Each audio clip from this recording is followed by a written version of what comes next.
Panoorin po natin ito kasi matindi ho itong sinabi ho ng isang kongresista na kakampi ng ni Marcos ho. Hindi po ito pro Duterte. Hindi po ito nasa kampo ni VP Sara Duterte. Medyo hindi pa siya nagpangalan doon pero sinabi lang niya kamara. Okay? This time, yung mismong isang congressman na nagngangalang ang nagsabing pati daw siya at si Romualdez daw di umano ang merong pakana nito. Naku po, grabe. Gago! Narito ang Balitang Pinoy TV.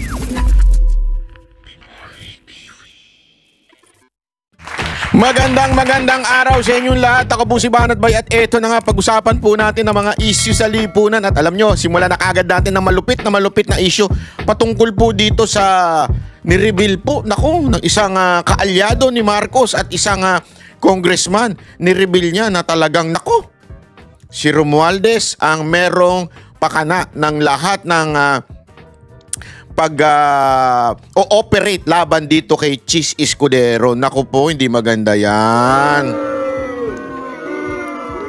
Nung nakaraang araw, di ba, ating pong pinag-usapan natin na si Chis Escudero ay sinabi niya na merong operation laban sa kanya para tanggalin siya para sa February wala nang sagabal pagdating sa impeachment. Tama, mali? So, medyo hindi pa siya nagpangalan doon pero sinabi lang niya kamara. Okay? This time, yung mismong isang congressman na nagngangalang si Tiangco ang nagsabing pati daw siya at si Romualdez daw di umano ang merong pakana nito. Naku po, grabe. Gago! Hindi maganda yung ganyang klaseng pangyayari sa bayan natin. Mantakin mo, Speaker of the House ka. Sisiraan mo, i-ooperate mo ang isang Senate President for the sake of the impeachment na gusto mong gawin. So sa madaling salita, magiging totoo ngayon yung haka-haka na ikaw talaga ang may gustong pa-impeach kay VP Sara Duterte para by hook or by crook ikaw ay maging presidente sa 2028. Naku po. Pero sa tingin ko, malabo yung kahit ba ma-impeach mo si VP Sara Duterte, hindi ka magiging presidente unless gumalaw si Comelec chairman. Gago! Hindi, I mean gumalaw siya, mangampanya siya para sa iyo, di ba? Hindi na ibig ko sabihin. Ikaw naman, oo. Anyway, panoorin po natin ito kasi matindi ho itong sinabi ho ng isang kongresista na kakampi ng ni Marcos ho. Hindi po ito pro Duterte. Hindi po ito nasa kampo ni VP Sara Duterte.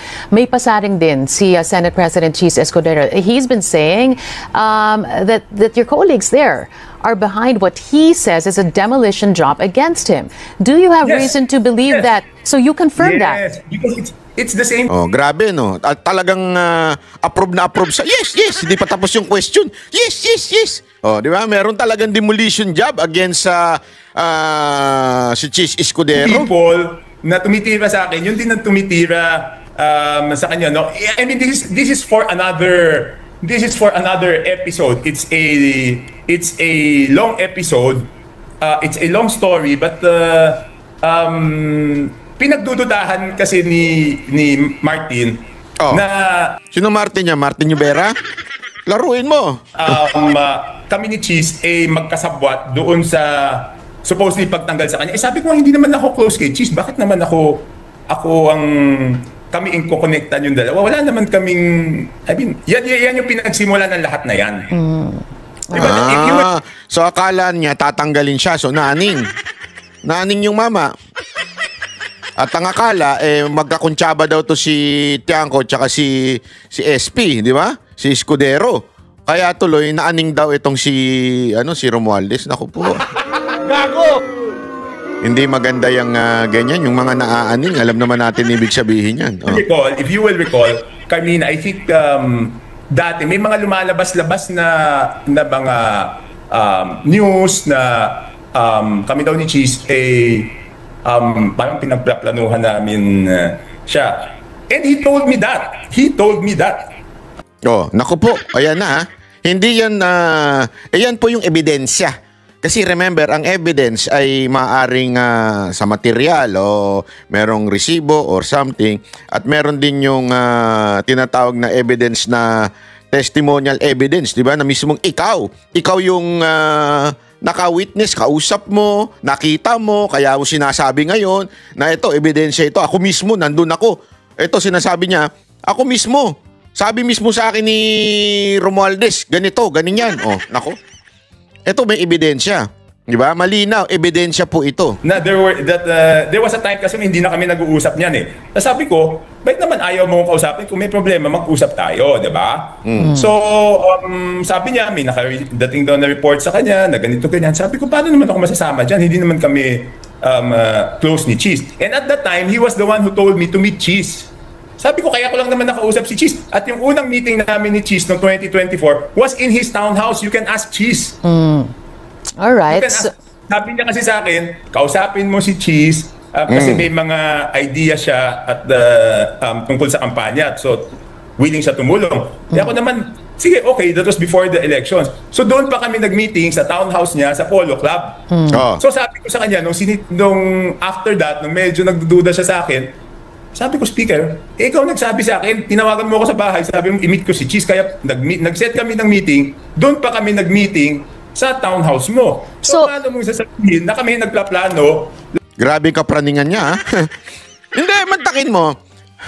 Sinabihan siya na, oy, sabi daw ni Romualdez, according to Tiangco, sabi daw ni Romualdez, oy, kausapin mo si Cheese, tapos mag-vlog kayo. Mag-collab kayo. Hindi. Sabi ni Romualdez, mag-usap kayo ni Cheese. Kasi may idea siya sa campaign. Nag-usap daw sila. Excuse me. At doon po sila nag-usap. Mismo doon parang sa lugar mismo ni Romualdez. So alam ni Romualdez. Siya nag-utos, doon pa sa lugar niya. Tapos biglang napraning na, ba't kayo nag-uusap? Nagpaplanuhan niyo ako? Grabe, alam mo may tawag dyan. Hindi, may tawag dyan. Gago! Yung papraning-praning ka, may demonyo ba dyan sa likod? May pulis, Hindi, kasi ano ba namang klase yan, di ba? Anong klaseng kapraningan yan? Laban sa iyo, ikaw nagsabi, i-meet ko si Cheese para doon sa 2024 campaign. So malinaw po dito sa pag-amin mismo ni Cheese Escudero, ni Tiangco, na merong demolition job laban sa kanya at laban daw kay Cheese Escudero. Bakit? Kasi nga daw, pinagbibintangan sila. Sila po ay pinagdududahan. Napapraning sila na pinagplanuhan nila to si Romualdez na matanggal bilang speaker. Nako. Mga praning. Mahirap yung mga ganyan, ha? So, mismo dito, tama yung sinasabi ni Cheese Escudero na meron talagang demolition job laban sa kanya. And yung isa sa mga purpose nun, para ho sa February, wala nang sagabal pagdating sa kanilang, alam nyo na, sa kanilang plano na i-impeach si VP Sara Duterte. Grabe talaga, no? Alam nyo mga kababayan, ito yung mga bagay na nakakainis. Kasi, halimbawa, ngayong araw na ito, di ba, yung Senado, nagkakaroon ng hearing patungkol po dito sa online gambling na ito'y non-political but a real social problem. Actually, crisis na nga ho ito. Social, crisis na ho ito sa Pilipinas, yung online gambling. Bakit ho kanyo? Alam natin, daming namamatay dyan, daming nagpapakamatay, ang daming alam nyo, ito, walang biro, Ako sabi ko nga sa inyo, nung college ata ako, nagbabanda pa ako noon, drummer pa ako noon. Yung isa naming kasamahan, yung baista namin, hindi ko na lang papangalanan yung Elmer na yun. Ay, sorry naman. Hindi ko na lang papangalanan, ha? Mahilig mag-aya yung pagka-after ng gig namin. Tara, punta tayo sa casino. Tara, nasubok lang ako. Kasi wala namang di ba? Bisan yung peer pressure, yung hindi ka naman matahilig talaga diyan, pero sige na nga, sama lang ako, wala akong magawa, ganyan. Sama ako. Aba, wala pang 200, 300 ang nataya ako, kumita na ako ng 6,000. Sabi ko, ayop to maganda itong negosyo Ganun kagad yung perspective ko kasi negosyante ko sabi ko, magandang negosyo to, mantakin mo 300 lang ang investment mo, 6,000 ang kikitain mo. Di ba? Mga ganyang thinking Tapos sabi ko, magkano lang ang sahod ko ng pagiging drummer, wala pa sa kalahati, di ba? Ay, sabi ko, maganda to, maganda itong diskarte sa buhay na to. So kinabukasan, ayun, nanalo uli ako, mga 4,000 na lang. Sabi ko, pwede. Mantakin mo, araw-araw ako, binilang ko na kagad, 6,000, 4,000, malay mo, 3,000 sa susunod. So kahit pa paano, kikita ako ng higit pa doon sa trabaho ko. Hanggang di pumunta ako sa susunod na araw, hanggang naubos na yung bagang, ewan ko bakit yung machine nakikilala nila yung mga bagong salta. Yeah. So, natalo na ako doon sa mga susunod hanggang binabawi ko na. Hanggang umabot na ako ng 60,000 to 100,000 per day na binabawi mo. Hindi, mababawi ko yan. Pakutang muna, mababawi ko yan. Alam mo, hanggang hindi naman katagalan. Mga ilang buwan lang naman din yun na talagang gano'n na yung naging lifestyle ko. Somehow, naubuso yung ipon ko, di ba? Mantakin mo, gano'n ang lifestyle mo. Lagi kang talo. Mababa na yung talo na 20 mil kada araw. So, noong una, nananalo ka ng 6,000. Tapos bigla yung mga susunod na 20 mil na natatalo mo. Ano ibig ko lamang pong sabihin? Yan sasadyain mo pa pumunta sa casino. Di ba? Magta-travel ka pa. Ibig sabihin na pag after nun, uuwi ka pa. Sobrang nakaka-depress. Pagka ubos at natatalo ka at nauubos, uuwi ka, walang pera, marirealize mo, shit! Grabe yun pinagpaguran ko ng 1 linggo, 1 buwan, ubus ka agad ng 3 araw, ganun. Mga ganun kagad yung mo. Talagang mawawalan ka na ng pag-asa. Yun, sasadyain mo pang pumunta. How much more yung mga kababayan natin that they can no longer afford rice, hirap na sila sa pagkain, kulang na kanilang sahod, and yet, nasa kanilang cellphone, 1 dot-dot mo lang, di ba? Matatalo ka na. Di ba? Ano ibig sabihin? Bakit ko dinidiscuss ito? Kasi yun ang pinagtutuunan ng Senado.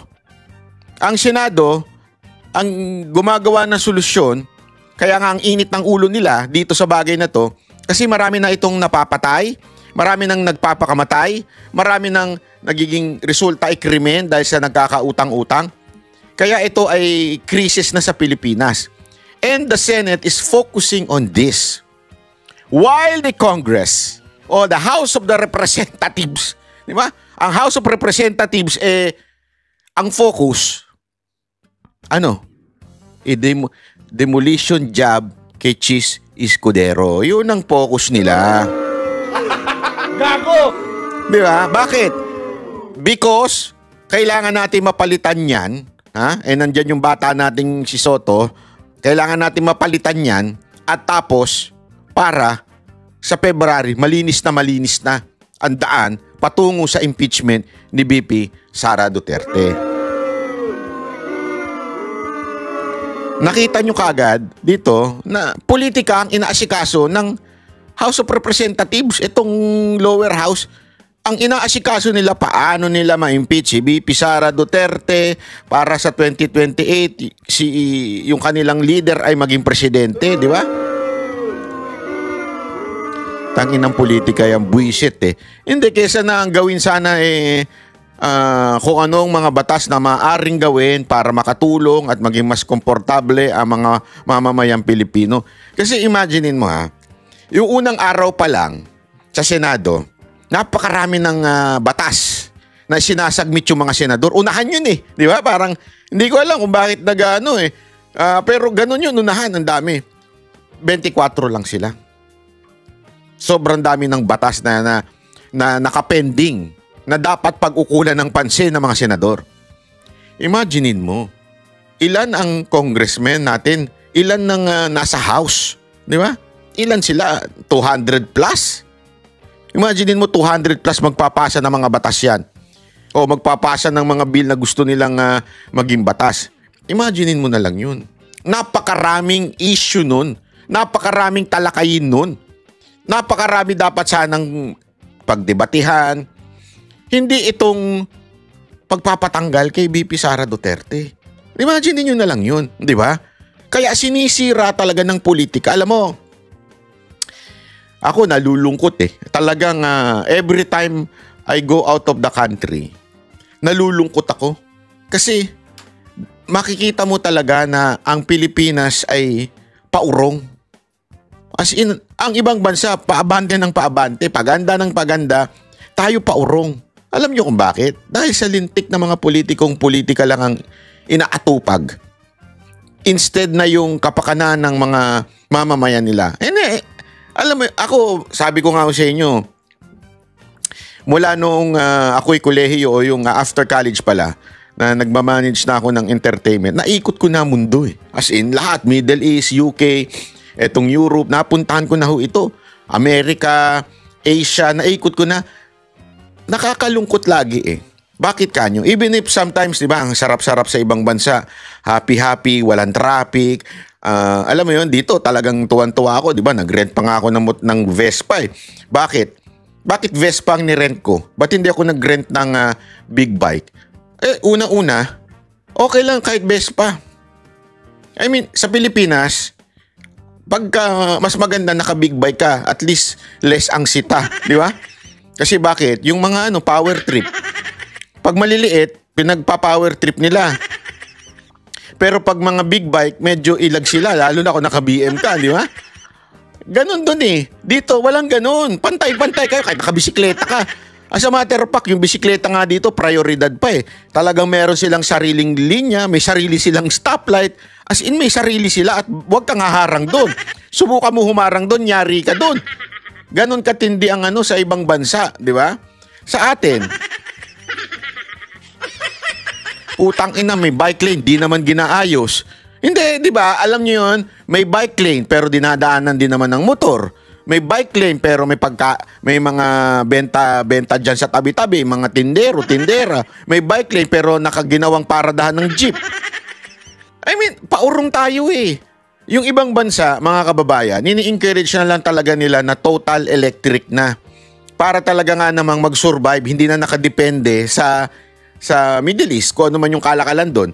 At least kung kuryente, mas mababa ang konsumo, mas environmental friendly. Alam mo, dati, hindi natin yan iniisip. Pero ngayon, mga kababayan, yung nangyayaring weather na biglang lalamig ng onte, biglang uulan, tas biglang sobrang humid, ganong nangyayari. Nagiging concern na tayo ngayon sa environment. Sa Pilipinas, ano pinag-uusapan?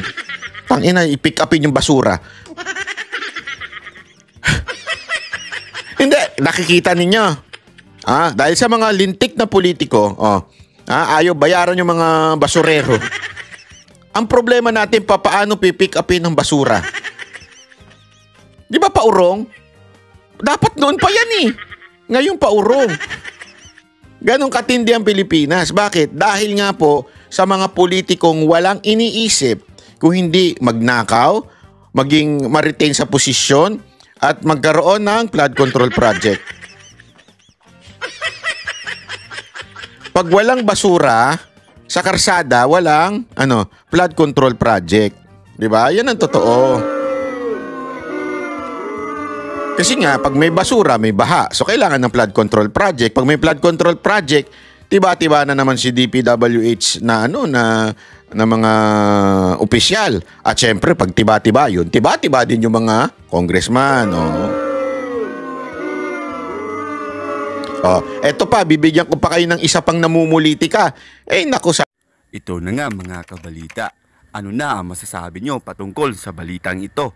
Please comment down below mga kabalita. Pag-usapan natin yan sa comment section. At kung di ka pa nakasubscribe sa ating channel, baka naman